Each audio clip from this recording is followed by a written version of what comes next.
அனைவருக்கும் வணக்கம் and very happy Tuesday. Free fire fans எல்லாம் எப்படி இருக்கீங்க? இந்தியாவில் இந்த ஆப் அஃபிஷியலாக பேன் ஆகிடுச்சு. அதோட டீட்டெயில்ஸ் என்னென்னு பார்த்துலாம். ஏர்டெல் யூசர்ஸ் எல்லாம் இந்த பிளானில் இந்த மாதிரி ஒரு ஆப்ஷன் இல்லையேன்னு டிஸப்பாயிண்டடாக இருக்காங்க. அது என்ன பிளான் அப்படிங்கிறதையும் பார்த்துடலாம்.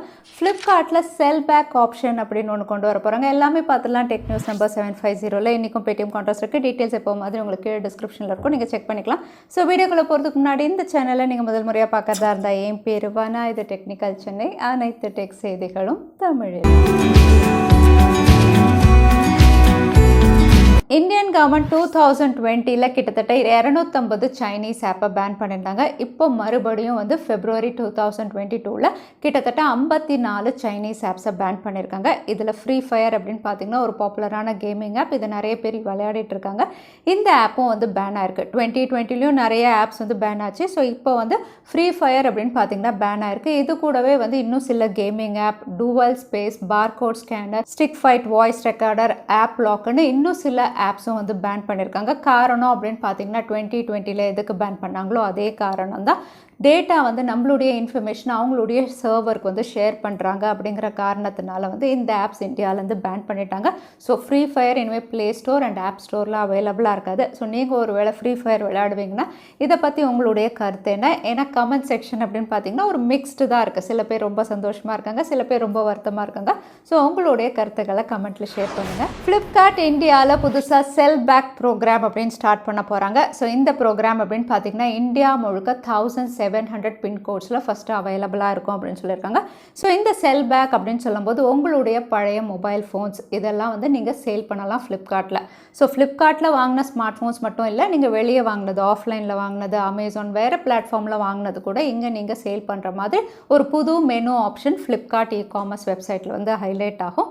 ஸோ இந்த செல் பேக் ப்ரோக்ராம் எதுக்கு அப்படின்னு பார்த்தீங்கன்னா நிறைய பேர் ரீஃபர்பிஷ் ஸ்மார்ட் ஃபோன்ஸ் ப்ரிஃபர் பண்ணுறதாகும். இது மூலிமா காஸ்ட்லி ஸ்மார்ட் ஃபோன்ஸ் அஃபோர்டபுளாக நிறைய பேரால் பர்ச்சேஸ் பண்ண முடியும். அது ஒரு காரணம் அப்படின்னு சொல்லியிருக்காங்க. அதோட ஒரு ஸ்மார்ட் ஃபோனை ரீயூஸ் பண்ணுறது மூலிமா இ வேஸ்ட் அப்படிங்கிற ஒரு விஷயமும் குறையும். ஏன்னா இந்தியாவில் கிட்டத்தட்ட 200% கிட்ட ரீசேல் ஸ்மார்ட் ஃபோன்ஸ் வருது. பட் 25% தான் ப்ராப்பராக கஸ்டமரை ரீச் ஆகுது. நிறைய பேருக்கு இது எப்படி ரீசேல் பண்ணுறதுன்னு தெரியாமல் இருக்கிறதுனால இந்த செல் பேக் ப்ரோக்ராம் இந்தியாவில் ஸ்டார்ட் பண்ணுறதா சொல்லியிருக்காங்க.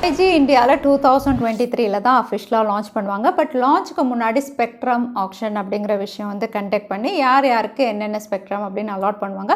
ஸோ இந்த ஸ்பெக்ட்ரம் ஆக்ஷனுக்கான டேட் இப்போ ரிவீல் பண்ணியிருக்காங்க. ஸோ இந்த ஆக்ஷன் இந்தியாவில் May 2022 நடக்கும் அப்படிங்கிற மாதிரி ட்ராய் அஃபிஷியலாக கன்ஃபார்ம் பண்ணியிருக்காங்க.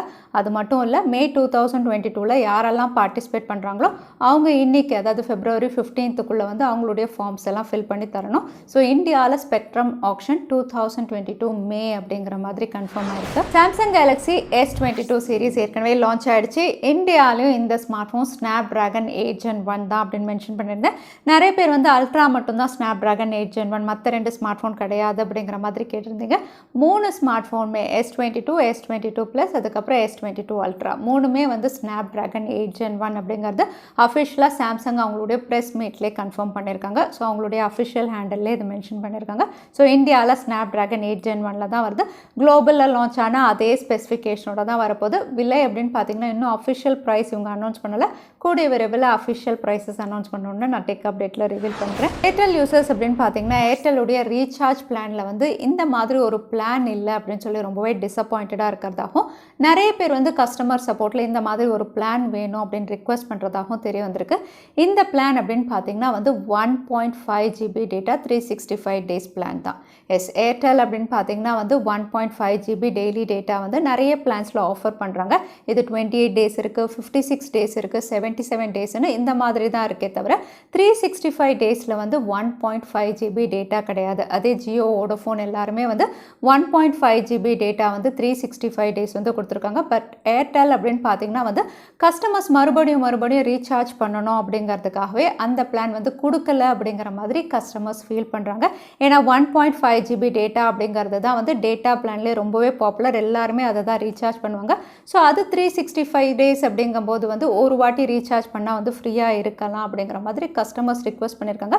பட் ஏர்டெல் அப்படின்னு பார்த்தீங்கன்னா யூசர்ஸ் வந்து திரும்ப ரீசார்ஜ் பண்ணணும் அப்படிங்கிறதுக்காகவே வந்து இந்த மாதிரி ஒரு பிளான் கொடுக்கல அப்படிங்கிற மாதிரி டிசப்பாயிண்டடாக இருக்காங்க யூசர்ஸ் எல்லாம். கிளான்ஸ் கம்பெனி வந்து ஜியோவோட கொலாப் பண்ணியிருக்கதா தகவல் வெளியாக இருக்குது. ஸோ இந்த கொலாபரேஷன் அப்படின்னு பார்த்தீங்கன்னா ஜியோ வந்து கிளான்ஸில் கிட்டத்தட்ட $200 million வந்து இன்வெஸ்ட் பண்ணியிருக்காங்க. கிளான்ஸ் அப்படின்னு பார்த்தீங்கன்னா இவங்க வந்து ஏஐ லாக் ஸ்க்ரீன் பிளாட்ஃபார்ம் இல்லைனா கம்பெனி அப்படின்னு சொல்லலாம். ரொம்பவே பாப்புலரான ஒரு லாக் ஸ்க்ரீன் கம்பெனி. ஸோ இவங்களோட கொலாபரேஷன் அப்படிங்கிறதுனால Jio smart phone, Jio web pages எல்லாத்துலேயுமே வந்து லாக் ஸ்க்ரீன் இன்டெகிரேஷன், அதாவது ஜியோ யூசர்ஸ் எல்லாருமே வந்து கிளான்ஸ் உடைய லாக் ஸ்க்ரீன் இன்டெகிரேஷன் வந்து இனிமேல் எக்ஸ்பீரியன்ஸ் பண்ணலாம் அப்படின்னு தெரியுது. OPPO Reno7 சீரீஸில் இன்னொரு lighter variant smart phone launch ஆகலாம் அப்படின்னு தெரியுது. இது OPPO Reno7 Z இந்த பேரில். இதோட ஃபர்ஸ்ட் லுக் இமேஜும் ரிவீல் ஆயிருக்கு. ஃபர்ஸ்ட் லுக் அப்படின்னு பார்த்தீங்கன்னா மற்ற ரெனோ டிவைசஸ் இன்னும் சொல்லப்போனால் ஒப்போடைய A96 அப்படி இருந்ததோ அதே அவுட்லுக் அண்ட் டிசைன் தான். கேமரா மாடியூலும் அப்படி தான் கொடுத்துருக்காங்க. ட்ரிபிள் சென்சார், ஃப்ரண்ட்டில் பஞ்சோல் நாச்சோட லான்ச் ஆகுது. அகைன் இது ஒரு 5G டிவைஸாக ஸ்னாப்ட்ராகன் 480+ இவங்க லான்ச் பண்ணலாம் அப்படின்னு தெரியுது. கூடவே இது 4500 mAh battery, 33 watt fast charging சப்போர்ட்னு இந்த ஃபீச்சரில் கூடிய விரைவில் இந்தியாவில் நம்ம எதிர்பார்க்கலாம். இன்ஃபினிக்ஸ் உடைய முதல் 5G ஸ்மார்ட் ஃபோன் இந்தியாவில் அஃபிஷியலாக லான்ச் ஆயிடுச்சு. இது Infinix Zero 5G. Outlook design எல்லாமே ஆல்ரெடி நம்ம பார்த்துருந்தோம். ஃபீச்சர்ஸ் அப்படின்னு பார்த்தீங்கன்னா MediaTek Dimensity 900 இவங்க கொடுத்துருக்காங்க. கூடவே IPS LCD panel, 48 megapixel triple camera, 5000 mAh பேட்டரின்னு இந்த ஃபீச்சர்ஸோட வந்து 8GB 128GB ஸ்டோரேஜ் வேரியன்ட் 19,999க்கு இந்தியாவில் லான்ச் பண்ணியிருக்காங்க. அதோட இந்தியாவில் MediaTek Dimensity 900 இன்னொரு ஸ்மார்ட் ஃபோன் Feb 17 அன்னைக்கு லான்ச் ஆகுது. இது Oneplus Nord CE2. இந்த ஸ்மார்ட் ஃபோன் அப்படின்னு பார்த்தீங்கன்னா AMOLED பேனல் கொடுக்குறாங்க, 5000 mAh battery, 65 watt fast charging support, 64 megapixel triple கேமரான்னு இந்த ஃபீச்சர்ஸோட வந்து இது 25,000 கீழே இந்தியாவில் லான்ச் ஆகலாம் அப்படின்னு தெரியுது. ஸோ இன்ஃபினிக்ஸும் வந்து அதே சிப்செட் தான், OnePlus Nord CE2வும் அதே சிப்செட் தான். எந்த ஸ்மார்ட் ஃபோன் நீங்கள் சூஸ் பண்ணுவீங்க தவறாமல் கமெண்ட்டில் ஷேர் பண்ணுங்கள். மோட்டோரோலா இந்தியாவில் Feb 23 அன்னைக்கு Motorola Edge 30 Pro இந்த ஸ்மார்ட் ஃபோன் லான்ச் பண்ணுறாங்க. இது ஸ்னாப்ட்ராகன் 8 Gen 1 இவங்க கொண்டு வராங்க. அவுட்லுக் டிசைன் எல்லாமே வந்து எப்படி குளோபலாக லான்ச் ஆச்சோ அதே மாதிரி தான். இப்போ இதோட பாக்ஸ் இமேஜஸ் ரிவீல் ஆனதுனால விலையும் ரிவீல் ஆயிருக்கு. இந்த ஸ்மார்ட் ஃபோன் அப்படின்னு பார்த்தீங்கன்னா பாக்ஸில் வந்து இது 55,000 அப்படின்னு மென்ஷன் பண்ணியிருக்காங்க. பட் இந்தியாவில் இது வந்து அப்ராக்சிமேட்டாக 47,000 கிட்ட லான்ச் ஆகலாம் அப்படின்னு தெரியுது. ஸோ மோட்டோரோலாவுடைய Edge 30 Pro 47,000 ப்ரைஸ் செக்மெண்ட்டில் எதிர்பார்க்கலாம். POCO X4 5G இந்த ஸ்மார்ட் ஃபோன் அப்படின்னு பார்த்தீங்கன்னா இந்தியாவில் லான்ச் ஆகிறதுக்கு முன்னாடி ஃபஸ்ட்டு குளோபலில் தான் லான்ச் ஆகுது. குளோபலில் வந்து நிறைய இடங்களில் இதோட மாடல் நம்பரும் லிஸ்டிங்காக இருக்குது. ஸோ மாடல் நம்பர் லிஸ்டிங் அப்படிங்கும்போது ஃபீச்சர்ஸும் சிலது ரிவீல் ஆயிருக்கு.